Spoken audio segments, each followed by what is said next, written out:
A human skull was shockingly discovered in a washing machine, terrifying both the female owner and her customers. When police arrived to investigate, the forensic examiner concluded that the victim was a middle-aged person.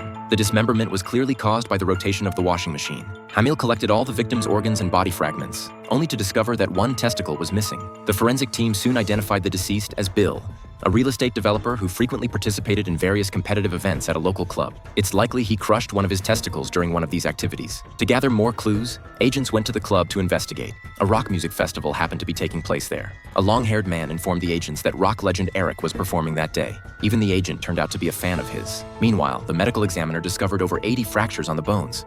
However, since Bill had been washed in the machine, it was nearly impossible to distinguish between pre-mortem and post-mortem injuries. The examiner then found a bone fragment and was surprised to discover it was actually a mammoth tusk. Angela immediately reconstructed the fragment, revealing that it was originally a guitar pick, and Eric's guitar picks were made from mammoth ivory. The agents also discovered that Eric had a violent temper and frequently got into physical altercations with colleagues over trivial matters. They immediately tracked him down for questioning. Eric claimed that Bill was a hypocrite and that he hadn't seen him in a long time. As for the accusation of murder, he had an alibi. He'd been with his girlfriend the entire time, so he had no opportunity to commit the crime. Based on the fracture evidence provided by the forensic team, Angela determined that the fatal injuries were to the head and chest cavity. To identify the murder weapon, she used 3D technology to scan the wounds. The results suggested the weapon resembled guitar components. To confirm her theory, she assembled them.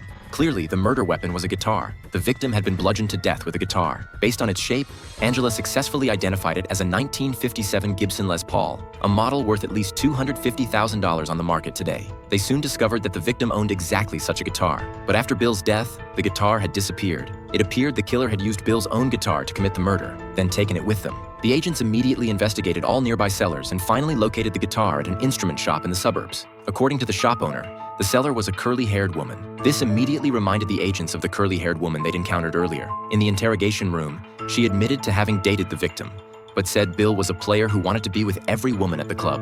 Out of revenge, she'd snuck into his room and stolen the guitar. Oddly enough, while Bill's guitar was usually filthy, the one she stole had been meticulously cleaned. Clearly, the killer had cleaned it to remove bloodstains, but more importantly, out of respect for rock music. To a true music enthusiast, having an amateur like Bill play a top-tier guitar was an insult to the instrument. Add to that Bill's use of the guitar as a prop for picking up women. That was the killer's motive. The forensic team quickly disassembled the entire guitar. After careful examination, they found a purple hair on one of the strings. The agent realized that the only person with purple hair was the young man who'd first spoken to them. He was undoubtedly the killer. The agents returned to the concert venue, where the young man was performing passionately on stage with Eric. Investigation revealed that the young man's guitar picks were also made from mammoth ivory. When he saw the police approaching with handcuffs, he instantly knew he'd been caught.